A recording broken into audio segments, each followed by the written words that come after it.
اعوذ باللہ من الشیطان الرجیم بسم اللہ الرحمن الرحیم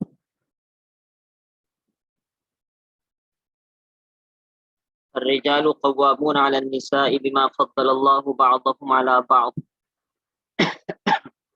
وبما انفقوا من اموالهم فالصالحات قانتات حافظات للغیب بما حفظ اللہ واللاتی تخافون نشوزهن فعظوهن واهجروهن في المضاجع واضربوهن فإن أطعنكم فلا تبغوا عليهن سبيلا إن الله كان عليا كبيرا وإن خفتم شقاق بينهما فابعثوا حكما من أهله وحكما من أهلها إن يريدا إصلاحا يوفق الله بينهما إن الله كان عليما خبيرا۔ یہ سورہ نساء کی آیت نمبر 34 اور 35 ہے۔ اس میں بیان کیا گیا ہے کہ نیک بیوی کیسی ہوتی ہے اور نیک بیوی کو کیسے ہونا چاہیے۔ پہلے ترجمہ پڑھ لیتے ہیں، پھر تفسیر پڑھیں گے، پھر اس کے بعد میں مزید باتیں بتلاؤں گا انشاءاللہ۔ جو عورتیں نیک ہیں تو کیا کرتی ہیں؟ وہ نمبر 1 اطاعت کرتی ہیں، نمبر 2 مرد کی عدم موجودگی میں، عدم موجودگی یعنی مرد کے نہ ہونے کی صورت میں گھر میں بحفاظت الہی، اللہ تعالیٰ کی حفاظت کے ساتھ نگہداشت کرتی ہے۔ نگہداشت یعنی اپنی نگرانی کرتی ہے۔ کیا مطلب ہے وہ تفسیر میں آئے گا۔ اور جو عورتیں ایسی ہوں کہ تم کو، تو یہ 3 باتیں ہوئی، نیک بیوی بات ختم ہو گئی۔ اب دوسری بات شروع ہوئی کہ اگر نیک بیوی کے بجائے غلط بیوی پھنس جائے اس کے ساتھ کیا کرنا ہے۔ اور جو عورتیں ایسی ہوں، دیکھیے میں ایک بار بات کہہ دوں، اچھی طریقے سے وہ دماغ میں بٹھا لیں، یہ اللہ تعالیٰ آپ سے کہہ رہے ہیں، عورتوں سے اور مردوں سے۔ اس کو پڑھنے کے بعد ہلکا سا بھی ذہن میں خدا نخواستہ کوئی بات دل میں نہ آنی چاہیے، کیونکہ میں کہوں ٹھیک ہے آپ میری بات کا برا مان سکتے ہیں، لیکن اللہ تعالیٰ کہیں، قرآن میں کہیں، اور پھر آدمی اس کو یہ سمجھے یہ کیا ہو رہا ہے، یہ کیا کہہ رہے ہیں، یہ تو نیچر کے خلاف ہے، یہ اخلاق کے خلاف ہے، یہ تہذیب کے خلاف ہے، نعوذ باللہ، کبھی ایمانی خطرے میں پڑ جائے۔ اور جو عورتیں ایسی ہوں کہ تم کو ان کی بد دماغی کا احتمال ہو، بد دماغی کا مطلب اصل تو قرآن نے لفظ استعمال کیا نشوز، نشوز کہتے ہیں نافرمانی کو، یعنی وہ بات نہیں مانتی، تو ان کو زبانی نصیحت کرو، سمجھاؤ ان کو، بیویوں کو، اور ان کو لیٹنے کی جگہ میں تنہا چھوڑ دو۔ یہ دوسرا نمبر ہے، اگر زبان سے نہ مانے تو پھر الگ الگ سو جائے میاں بیوی۔ نمبر 3 اور ان کو مارو، یعنی یہ تیسرے نمبر پر ہے۔ پھر وہ تمہاری اطاعت کرنا شروع کر دیں، پہلے ہی نمبر پر، دوسرے نمبر پر یا تیسرے نمبر پر، تو اب ان پر بہانہ مت ڈھونڈو، یعنی یہ نہیں کہ بہانے بہانے سے اس کو اب الٹا سیدھا کہنا شروع کرو یا بہانے سے اس کو مارنا شروع کرو۔ بلا شبہ اللہ تعالیٰ بڑے رفعت اور عظمت والے ہیں۔ رفعت کے معنی بلندی، عظمت کے معنی بڑائی۔ اللہ تعالیٰ بلندی والے بھی ہے اور عظمت والے بھی۔ اب اس کی تفسیر کیا ہے یہ پڑھ لیجیے۔ نیک بیوی، اس کے بعد اللہ تعالیٰ نے نیک و بد، بد کے معنی بری،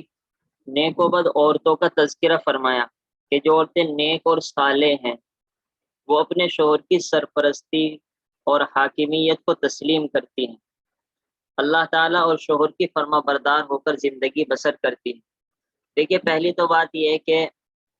پہلی صفت یہ ہے کہ نیک ہونی چاہیے بیوی کو، عورت کو،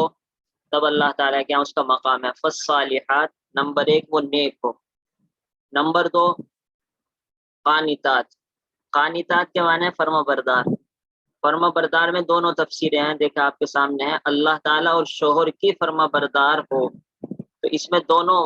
شامل ہے، اللہ تعالیٰ کی بھی فرما بردار ہو اور شوہر کی بھی،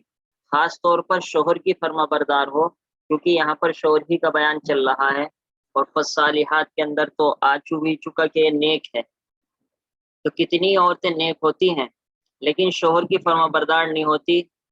اور شوہر کی بات نہیں مانتی، تو یہ حقیقتاً شریعت کی نظر میں نیک نہیں مانی جاتی۔ یہ بہت بڑا المیہ ہے کہ جو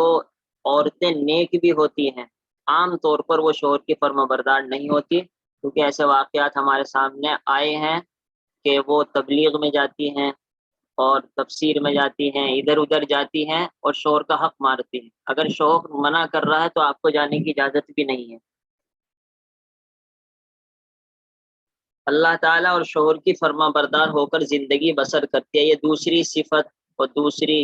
عادت بات ہونی چاہیے نیک بیوی کے اندر۔ نمبر 3، اور مرد کی غیر موجودگی میں بھی اپنی عزت، آبرو اور شوہر کے مال کی پوری حفاظت کرتی ہے۔ دیکھیے وہاں تو تھا غیر موجودگی میں بحفاظت الہی نگہداشت کرتی ہے، اب اس کی تفسیر یہ آ گئی کہ عزت و آبرو کی حفاظت کرنی ہے، ایک بات، یعنی خدا نخواستہ کسی غیر مرد سے تعلق نہ کیا جائے، اس سے بات نہ کی جائے اس کی طرف، بلکہ اس غلط نظریے سے اور غلط نگاہ سے دیکھا بھی نہ جائے اور نہ سامنے والے کو موقع دیا جائے۔ اس کے اندر پردہ بھی داخل ہے، کیونکہ یہ پہلے بھی میں عرض کر چکا ہوں کہ جو عورت بے پردہ پھرے گی تو یہ بات 100%، 100% ہے کہ مرد اس کو غلط نظر سے دیکھیں گے، یہ بات طے ہے،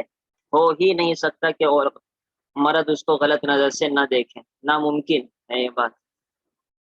اور یہاں قرآن کہہ رہا ہے اپنی عزت کی حفاظت کرو، تو عزت کی حفاظت کی صورت ایک پردہ ہی ہے، اس کے علاوہ کوئی صورت نہیں۔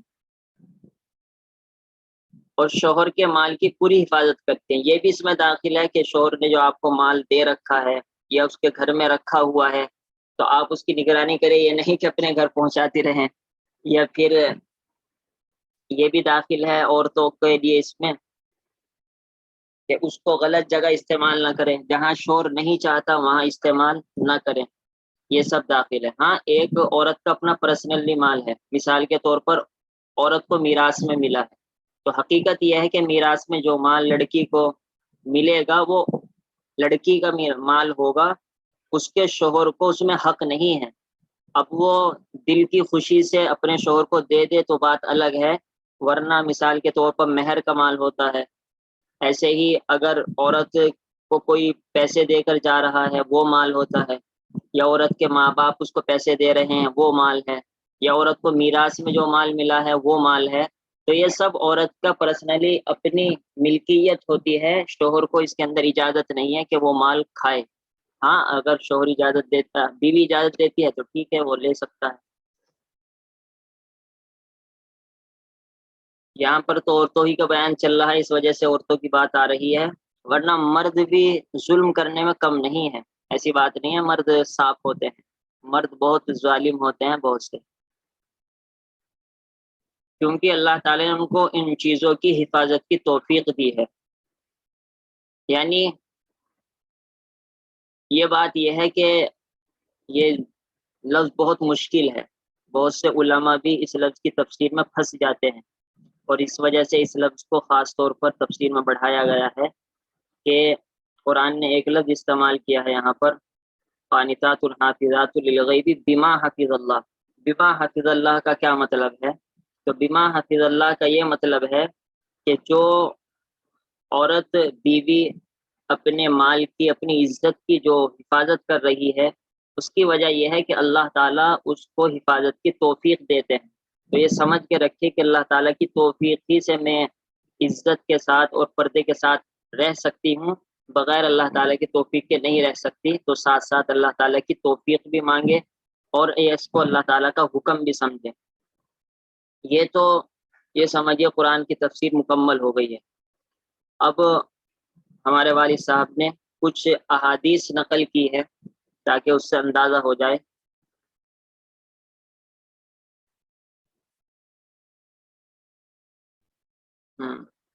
تاکہ اس سے اندازہ ہو جائے کہ نیک بیوی کو کیسے ہونا چاہیے۔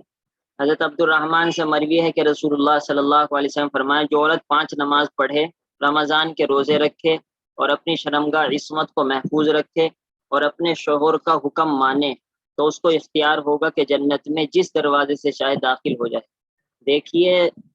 صرف 2 باتیں اللہ تعالیٰ نے اپنا حق بیان کیا، نمبر 1 نماز، نمبر 2 روزہ۔ زکوٰۃ عام طور پر عورتوں پہ فرض نہیں ہوتی، آج کے دور میں تو ہوتی ہے کیونکہ زیور ان کے پاس ہوتا ہے، لیکن پہلے زمانے میں کہاں بیچاریوں پر زیور ہوتا تھا، تو اس وجہ سے دو ہی باتیں بیان کی، اور دو کا تعلق ایک طریقے سے مرد سے ہے کہ اپنی عزت کی حفاظت کرے، کیونکہ عام طور پہ اگر خدا نہ خواستہ بیوی غلط چلن ہوگی تو سب سے زیادہ زور اور سب سے زیادہ شرم جو آئے گی وہ شوہر کو آتی ہے، اور اپنے شوہر کا حکم مانے، یہ دوسری بات ہے۔ یہ بہت اہم بات ہے، نیک لڑکی ابھی اس بات کے لیے تیار نہیں ہوتی، نماز بھی پڑھ لیں گی، تسبیح پڑھ لیں گی، حالانکہ نفلی نماز پڑھنے سے زیادہ حق یہ ہے کہ شوہر کی اطاعت کی جائے، اور تبلیغ میں جانے سے زیادہ افضل یہ ہے کہ شوہر کی ہدایت، شوہر کی بات مانی جائے۔ دین سیکھنا ایک حد ہے اس کی، یہ نہیں کہ شوہر کہے یا نہ کہے، شوہر برا مان رہا ہے، شوہر منع کر رہا ہے، شوہر کو ضرورت ہے آپ کی، اور پھر بھی آپ صرف تبلیغ کی وجہ سے یا مارکیٹ جائیں، یا جب تبلیغ میں جانے کی اجازت نہیں، ظاہر سی بات ہے مارکیٹ جانے کی کیسے اجازت ہو جائے گی؟ کہ جنت میں جس دروازے سے چاہے داخل ہو جائے، یعنی اللہ تعالیٰ اس کو اتنی چھوٹ دے دیں گے کہ تو ہماری اتنی نیک بندی ہے، جس دروازے سے چاہ داخل ہو جا۔ دوسری روایت ہے تو سلمہ رضی اللہ تعالیٰ عنہ سے مروی ہے کہ جو عورت ایسی حالت میں مرے، ایسی حالت میں مری کہ اس کا شوہر اس سے خوش تھا، وہ جنتی ہے۔ یہاں تو صرف ایک ہی بات کہی، بس صرف یہ کام کر لو وہ جنت میں جائے گی، کیونکہ عام طور پر جو اتنی نیک عورت ہو کہ وہ اپنے آپ کو بالکل بچھا دے اور شوہر کی بات ماننے لگ جائے، تو یقیناً نماز روزہ تو یقیناً کرے گی وہ، تو کیونکہ وہ تو آگے کے عمل کے لیے بھی تیار ہو گئی، تو اب اس کو جنت میں جانے سے کون روک سکتا ہے؟ اسی وجہ سے اللہ تعالیٰ نے اس کو جنتی ہونے کی بشارت دے دی ہے۔ تو یہ اہم مسئلہ ہے یہ۔ کوئی کہتا ہے کہ ہم کیوں مانے شوہر کی، وہ تو ایسا ہمارے ساتھ کرتا ہے، وہ ایسا کرتا ہے۔ ارے ٹھیک ہے بھائی، وہ ایسا کرتا ہے ویسا کرتا ہے، لیکن تمہیں جو حکم ہے تم تو عمل کرو۔ اور ہوتا یہ ہے یقیناً اگر کوئی بیوی شوہر کی اطاعت کرے تو اللہ تعالیٰ اس کے شوہر کا دل بھی پھیر دیتے۔ ایسا نہیں ہوگا اگر آپ ان سے لڑتے رہیں گے، عورتیں لڑتی رہیں گی تو شوہر بھی مجبور ہو جائیں گے۔ یہاں پر اب یہ دوسری آیت تھی، آیت نمبر 35، بلکہ آیت نمبر 34 ہی چل رہی ہے، کہ اگر بیوی شوہر کی بات نہیں مانتی، ایک تو ہے چھوٹی موٹی بات نہیں مانتی تو اس میں تو کوئی بڑا مسئلہ نہیں آتا، ایک ہے بڑی بڑی باتیں نہیں مانتی، مثال کے طور پر وہ کہتا ہے گھر سے باہر مت نکلو، وہ بار بار جاتی رہتی ہے، یا مثال کے طور پر یہ غیر محرم سے بات کرتی ہیں، شوہر منع کرتا ہے، تو اس طریقے سے نافرمانی کرتی ہے یہ بیوی۔ تو اب قرآن نے اس کا حکم بیان کیا کہ اب آپ کو عورت کی اور بیوی سے کی اصلاح کیسے کرنی ہے۔ جو عورتیں اپنے شوہر کی فرما بردار نہیں ہوتی، شوہر کی مرضی کے خلاف چلتی ہیں، ان کی اصلاح کے قرآن نے 3 طریقے بتلائے ہیں۔ نمبر 1، ان کو پیار و محبت اور نرمی سے سمجھاؤ، یہ سب سے پہلا طریقہ، یہ نہیں پہلے ہی نمبر پر مارنا شروع کر دیا جائے، یہ عورت مرد کی طرف سے ظلم ہے جس کی اجازت نہیں۔ اگر وہ نہ مانے تو ان کو اپنے بستر سے علیحدہ کر دو، یعنی وہ الگ سوئے، وہ الگ سوئے، گھر نہیں چھوڑنا ہے، کیونکہ اگر گھر چھوڑ دیا جائے گا پھر تو اس کی عزت اور زیادہ شک مسئلے میں پڑ جائے گی، اور عورت مرد بھی پاگل ہو جائے گا۔ گھر میں رہتے ہوئے، بلکہ کمرے میں رہتے ہوئے اپنا الگ الگ بستر کر دیا جائے، تاکہ ان کو شوہر کی ناراضگی کا احساس ہو اور وہ اپنی غلطی پر شرمندہ ہو کر اس سے باز آ جائے، اور اگر اس سے بھی ان پر کوئی اثر نہ پڑے۔ دیکھیے یہ بات صرف اللہ تعالیٰ ہی کہہ سکتے ہیں، یہ بات کوئی عام عالم نہیں کہہ سکتا، شرم کی بات بھی ہے اور اندر کی بات بھی ہے، تو اس وجہ سے میں کہہ رہا ہوں کہ اس کو اللہ تعالیٰ کا حکم سن کر، مان کر سنا جائے اور پڑھا جائے، تب کوئی اشکال اور کوشچن ذہن میں نہیں آئے گا، ورنہ تو پتہ نہیں کیا کیا شیطان دل میں ڈالتا رہے گا۔ نمبر 3، اگر اس پر بھی نہیں مانتی تو مناسب طور پر تھوڑی سی پٹائی کر دو۔ یہ بات ہے کہ تیسرے نمبر پر پٹائی کا تذکرہ ہے، تو جو یہ کہتے ہیں کہ بھائی بیوی کو مارنا چاہیے، بیوی کو مارنا چاہیے، تو ان کو یہ بات بھی یاد رکھنی چاہیے کہ تیسرے نمبر پر پٹائی ہے، اور آگے یہ بھی آ رہا ہے کہ چھوٹی موٹی مسواک جیسی چیز سے مار دیا جائے، اور اگر کوئی ماننے والی نہ ہو پھر بھائی ظاہر سی بات ہے تھوڑی پٹائی تیز کرنی پڑے گی، وہ تو یعنی جیسا مناسب سمجھا جائے ویسا مارا جائے، لیکن ہلکی پٹائی ہونی چاہیے، ایسا نہیں، ابھی تفصیل اور آ جائے گی۔ تو جو یہ کہتے ہیں کہ بھائی مارنے کی اجازت ہے، تو ان کو یہ باتیں بھی یاد رکھنی چاہیے، ایک تو تیسرے نمبر پر مارنے کی اجازت ہے، اور اس کے بعد ہلکی پٹائی کی اجازت ہے، اور تفصیل آ جائے گی۔ اور جو یہ کہتے ہیں کہ نہیں، کیا حق ہے، عورت اور مرد کا برابر کا حق ہے، جس طریقے سے عورت مرد کو نہیں مار سکتی، مرد عورت کو نہیں مار سکتا، اور یہ ظلم ہے بیویوں پر اگر ان کو مارتے ہیں، تو وہ اگر وہ بکواس کرتے ہیں اور قرآن کو نہیں مانتے، ان سے تو ہمیں بات کرنے کی ضرورت ہی نہیں، چھوڑیے، اب ابھی ہم ان کو چھوڑ دیتے ہیں۔ تو یہ تو صاف صاف قرآن کہہ رہا ہے، اللہ تعالیٰ کے نے اپنے رسول سے بھی یہ بات نہیں کہلوائی، بلکہ خود کہی ہے، کیونکہ ورنہ نعوذ باللہ یہ کہنے لگ جائیں گے کہ ہے تو رحمت للعالمین آپ صلی اللہ علیہ وسلم، اور اجازت دے رہے ہیں پٹائی کی۔ اللہ نے خود نے کہی ہے، کیونکہ اگر خدا نخواستہ کسی کے دل میں ذرہ کے برابر ایمان ہوگا، وہ یہ نہیں کہہ سکتا کہ اللہ تعالیٰ کیا کہہ رہے ہیں، تو ان کو یہ یاد رکھنا چاہیے کہ اللہ ہی اجازت دیتے ہیں، اور بس اتنی ہی بات کافی ہے کہ جب اللہ کہہ رہے ہیں تو یقیناً یہ ضروری بھی ہے اور اس کے اندر فائدہ بھی ہے۔ اب یہ ہے کہ کیسے مارنا ہے۔ چنانچہ حضرت ابن عباس رضی اللہ تعالیٰ عنہ فرمائے کہ مسواک اور اس جیسی معمولی چیز سے معمولی طریقے پر مار سکتا ہے، یعنی وہی بات ہے، ہلکا پھلکا مارے بس جس سے کام چل جائے، کیونکہ وہاں اپنا غصہ نکالنا مقصد نہیں ہے، یہ بات یاد رکھنی چاہیے شوہر کو، کہ وہاں غصہ نکالنا مقصد نہیں ہوتا، اور وہاں اپنی بڑھاس نکالنا مقصد نہیں ہوتا، بلکہ مقصد ہوتا ہے کہ عورت جو غلط راستے پر چل رہی ہے وہ صحیح راستے پر آ جائے، بس یہ مقصد ہوتا ہے، کوئی اس کو تکلیف دینا یا کوئی اس کو ذلیل کرنا یا اس کو چوٹ مارنا مقصد نہیں ہوتا۔ سخت پٹائی کہ جس سے بدن پر نشان پڑ جائے یا خون نکل جائے یا ہڈی ٹوٹ جائے، اس سے شریعت منع کر دے، بالکل ناجائز ہے۔ اس طرح چہرے پر مارنے کی بھی ممانعت ہے، عورت کو مارنے کی اگرچہ بدرجہ مجبوری شریعت نے اجازت دی ہے، مگر اسی کے ساتھ رحمت للعالمین صلی اللہ تعالیٰ علیہ وسلم نے یہ بھی فرما دیا کہ مارنے والے مرد اچھے نہیں ہیں۔ ایک مرتبہ ہوا یہ واقعہ کہ آپ صلی اللہ تعالیٰ علیہ وسلم کے پاس اور صحابہ آئے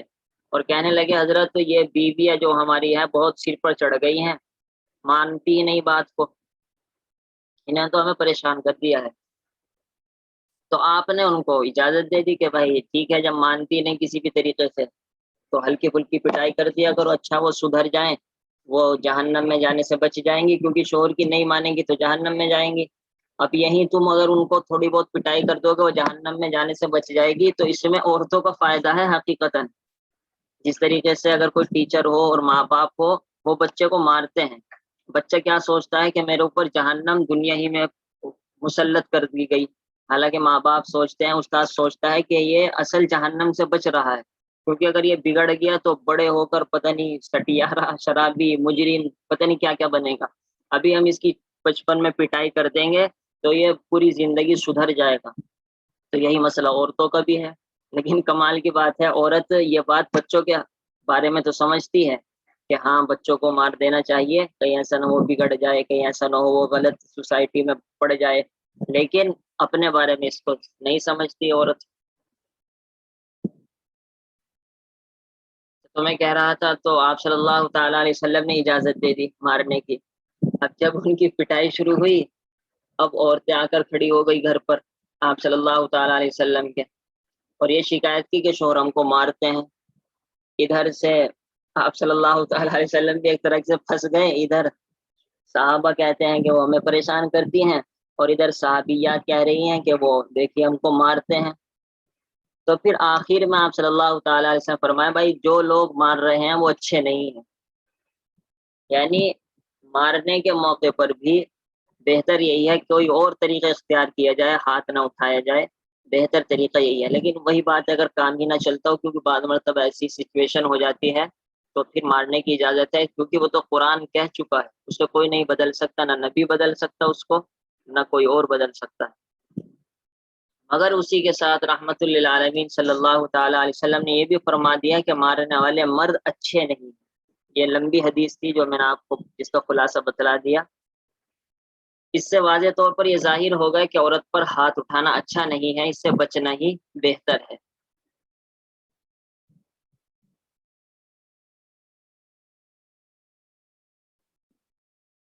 اس کے بعد فرماتے ہیں اللہ تعالیٰ،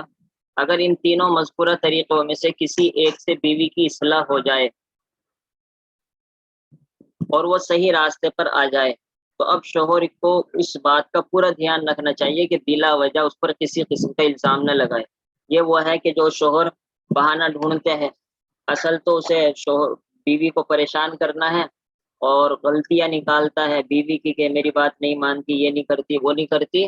تو ظاہر سی بات ہے تم دھوکہ لوگوں کو دے سکتے ہو، لیکن اللہ تعالیٰ کو تو دھوکہ نہیں دے سکتے۔ اللہ تعالیٰ جانتے ہیں تم بیوی پر ظلم کرتے ہو یا بیوی تمہاری بات نہیں مانتی، تو اللہ تعالیٰ نے صاف صاف فرما دیا، دیکھیے اگر کوئی بات ایسی نہیں ہے تو پھر اس کے بیوی کے خلاف اب بالکل بھی گنجائش نہیں ہے، آپ کوئی راستہ نکالیں اس کو مارنے کا یا اس کو ڈانٹنے کا یا اس کو تکلیف پہنچانے کا یا اس کو ذلیل کرنے کا۔ اگر تم یہ کرو گے تو اللہ تعالیٰ تمہارے اوپر حاکم، جس طریقے سے تم کو مرد اور بیوی کا نگراں بنایا ہے، اس طریقے سے تمہارے اوپر اللہ نگراں ہے، اور علی زبردست قوت رکھنے والا ہے، کبیر بڑی عظمت والا ہے، پھر اللہ تعالیٰ تم کو نہیں چھوڑیں گے کیونکہ تم اللہ تعالیٰ کی مخلوق بلکہ ایک اہم مخلوق پر ظلم و زیادتی کر رہے ہو۔ تو شوہر کو بھی سینٹر میں کر دیا اللہ تعالیٰ نے۔ تو اب شوہر کو اس بات کا پورا دھیان رکھنا چاہیے کہ بلا وجہ اس پر کسی قسم کا الزام نہ لگائیں، بلکہ اگر اس سے کوئی قصور ہو جائے تو چشم پوشی سے کام لے۔ اور یاد رکھو کہ اگر اللہ پاک نے مردوں کو عورتوں پر کچھ بڑائی دی ہے تو اللہ تعالیٰ کی بڑائی تمہارے اوپر بھی مسلط ہے، یعنی تم شوہروں کے اوپر تو اللہ تعالیٰ بہت بڑے ہیں۔ جب تمہیں ہلکی سی مارنے کی اجازت دی گئی ہے، اگر اللہ کی مار تم کو پڑ گئی پھر سوچو تمہارا کیا ہوگا۔ اور تم عورتوں پر کچھ زیادتی کرو گے تو اس کی سزا بھگتنی پڑے گی، تو اس وجہ سے تم بھی صحیح رہو۔ یہ ایک دوسری بات چل پڑی ہے، میں تو سوچ رہا تھا آج ہی یہ ہو جائے۔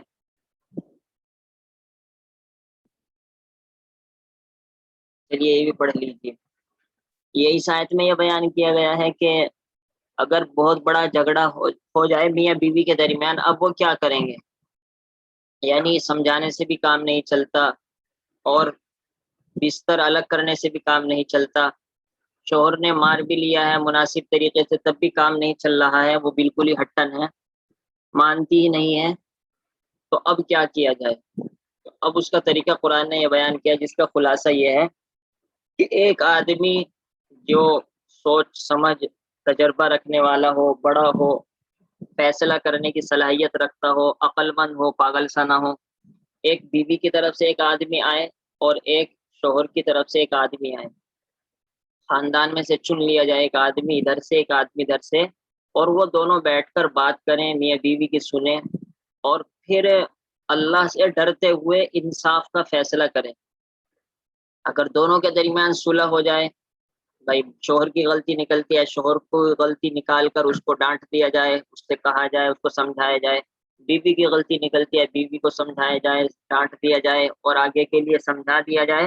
اور خدا نخواستہ اگر میاں بیوی ہی تیار ہیں کہ کسی بھی طریقے سے ہم کو رہنا نہیں ہے، تو پھر ان کے اندر علیحدگی کرا دی جائے، یعنی طلاق کروا دی جائے۔ یہ شریعت کے اندر کوئی بری چیز نہیں ہے جب معاملہ یہاں تک کہ پہنچ جائے۔ یہ ہمارے معاشرے میں سمجھا جاتا ہے کہ طلاق بالکل حرام ہے، اور طلاق بالکل ایسی ہے جیسا کہ زندہ دفن کر دینا ہے لڑکی کو،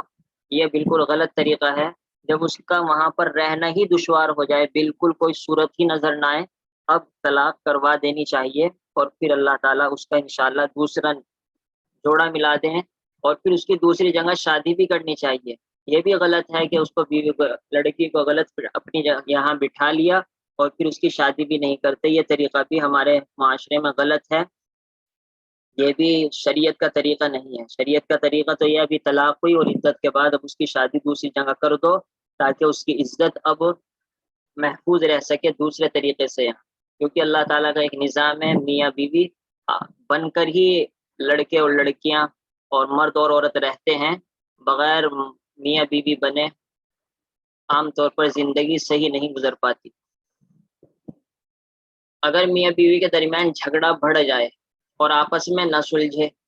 تو اس کے لیے قرآن کریم میں یہ طریقہ بتلایا کہ ایک شخص عورت کے خاندان میں سے اور ایک شخص مرد کے خاندان سے مقرر کر کے میاں بیوی کے تمام حالات سن کر جو فیصلہ مناسب ہو کرے۔ یہ ایک شخص قرآن نے کہا ہے، یعنی دو آدمیوں کی بھی گنجائش ہے، ایسا نہیں دو آدمیوں کو بھیجنا ناجائز ہے، دو آدمی مرد کی طرف سے ہو، دو آدمی عورت کی طرف سے ہو۔ لیکن ہوتا یہ ہے کہ جب آدمی بڑھتے چلے جاتے ہیں تو بات بڑھتی چلی جاتی ہے، وہ کچھ کہے گا، وہ کچھ کہے گا، وہ کچھ کہے گا، تو اس کی سنیں اس کی سنیں، تو عام طور پہ سلجھنے کے بجائے الجھتی ہے بات، اس وجہ سے ایک بہتر ہے، باقی دو کی اجازت ہے، زائد کی اجازت ہے۔ اور یہ دونوں شخص ایسے ہونے چاہیے جن میں فیصلہ کرنے کی پوری صلاحیت ہو، یعنی ذی علم اور دیانت دار ہو۔ اب ذی علم تو بہت دور کی بات ہے، لیکن کم سے کم اتنا تو پتہ ہو کیا انصاف ہے کیا ظلم ہے۔ یہ نہیں کہ ہماری لڑکی ہے تو بس آنکھ میچ کر اسی کی طرفداری کی جائے، اور ہمارا لڑکا ہے تو آنکھ میچ کر اسی کی طرفداری کی جائے، اب تو پھر یہ بھی پھنس جائیں گے جو یہ فیصلہ کرنے گئے ہیں۔ یہی سب سے بڑا گڑبڑی ہوتی ہے کہ ہر آدمی اپنی طرف سے اپنی سائڈ سے غلطی نہیں نکالتا، دوسری سائڈ کی غلطی نکالتا ہے، اور یہی پھر بات سلجھتی نہیں بلکہ الجھتی چلی جاتی ہے۔ ان کے متعلق اللہ تعالیٰ فرماتے ہیں کہ اگر ان دونوں صلح کرانے والوں کی نیت صحیح ہوگی، یعنی یہ انصاف کے ساتھ صلح کرانے ہی بیٹھے ہیں، یہ نہیں آگ اور لگانے آئے ہیں کہ میاں بیوی کی رنجش دور ہو جائے، پھر سے یہ پہلے والی پیار و محبت زندگی بسر کریں گے۔ یہ اللہ تعالیٰ نے فرمایا، کتنی بڑی بات ہے کہ اگر میاں بیوی بھی یہ چاہتے ہیں کہ کسی طریقے سے معاملہ لڑائی کا صلح میں تبدیل ہو جائے، اور یہ فیصلہ کرانے والے بھی یہ چاہتے ہیں، تو اللہ تعالیٰ بھی پھر تم کو یہ خوشخبری دیتے ہیں کہ انشاءاللہ تمہاری زندگی صحیح ہو جائے گی۔ لیکن خدا نہ خواستہ معاملہ کرانے والے آگ لگانے والے ہوں، یا صرف اپنی طرف دوسرے کی ہی غلطی نکالنے والے ہوں، اپنی طرف دیکھتے ہی نہ ہوں، تو پھر مسئلہ حل نہیں ہوگا۔ تو خدا کی نصرت و مدد ان کے ساتھ ہوگی، اور ان میں باہمی صلح کا کوئی نہ کوئی راستہ اللہ تعالیٰ نکال دیں گے، ایسا نہیں ہے پھر وہ محروم ہو جائے۔ آخر آیت میں ارشاد ہے کہ بلا شبہ تمہارا پروردگار بڑا علیم خبیر ہے، یعنی علیم کے معنی اچھی طریقے سے جانتا بھی ہے، خبیر کے معنی پوری پوری خبر بھی رکھتا ہے، وہ سب کی نیتوں سے خوب واقف ہے۔ جو بھی غلط نیت سے کچھ کرے گا، خواہ وہ میاں ہو، بیوی ہو، یا فیصلہ کرانے والا ہو، تو اللہ تعالیٰ ان سب کو سزا بھی دیں گے، اور پھر اس کے مطابق فیصلہ بھی ہوگا۔ اب دیکھیے کون اس طریقے پر عمل کرتا ہے، اور پھر کہتے ہیں کہ لڑائی جھگڑے ختم نہیں ہوتے۔ اگر دونوں طرف سے آدمی تیار ہو معاملہ سلجھانے کے لیے تو مسئلہ حل نہیں ہوتا، لیکن یہ زندگی اتنی اہم ہے کہ بڑا مسئلہ ہے زندگی کو گزارنے کے لیے، تو ہمیں تو تجربہ بھی نہیں ہے۔ مولانا ذوالفقار نقشبندی کے خاص طور پر بیان اس سلسلے میں ہوتے ہیں، تو خدا نخواستہ اگر کوئی پریشان ہو تو ان کو وہ بیان سننے چاہیے، پریشان نہ بھی ہو تب بھی سننے چاہیے، کیونکہ حضرت بہت بڑے بزرگ بھی ہیں اور اس لائن کا بہت تجربہ بھی ہے، تو اس سے فائدہ اٹھانا چاہیے۔ یہ ترجمہ میں نے نہیں پڑھ رہا تھا، میں پڑھ دیتا ہوں۔ اور اگر تم اوپر والوں کو ان دونوں میاں بیوی میں کشاکش یعنی وہی اختلاف، کھینچم کھینچائی، لڑائی کا اندیشہ ہو، تو تم لوگ ایک آدمی جو تصفیہ کرنے کی لیاقت رکھتا ہو، تصفیہ یعنی فیصلہ کرنے کی صلاحیت رکھتا ہو مرد کے خاندان میں سے، اور ایک آدمی جو تصفیہ کرنے کی لیاقت رکھتا ہو یعنی فیصلہ کرنے کی صلاحیت رکھتا ہو عورت کے خاندان سے بھیجو، ایک ادھر سے ایک ادھر سے۔ اگر ان دونوں آدمیوں کو اصلاح منظور ہوگی، یعنی یہ صلح کرانے کے لیے بیٹھے ہیں نہ کہ اپنی بڑھاس نکالنے کے لیے، تو اللہ تعالیٰ ان میاں بیوی میں اتفاق فرما دیں گے۔ بلا شبہ اللہ تعالیٰ بڑے علم اور بڑی خبر والے ہیں، بشرطے کہ کوئی آدمی صحیح نیت سے کام کرنے والا۔ سبحان اللہ و بحمدہ، سبحانک اللہم و بحمدک، نشہد ان لا الہ الا انت، نستغفرک و نتوب الیک۔ سبحان ربک رب العزة عما یصفون، وسلام علی المرسلین، والحمد للہ رب العالمین۔ اللهم صل على سيدنا مولانا محمد وعلى ال سيدنا مولانا محمد وبارك وسلم۔ السلام علیکم۔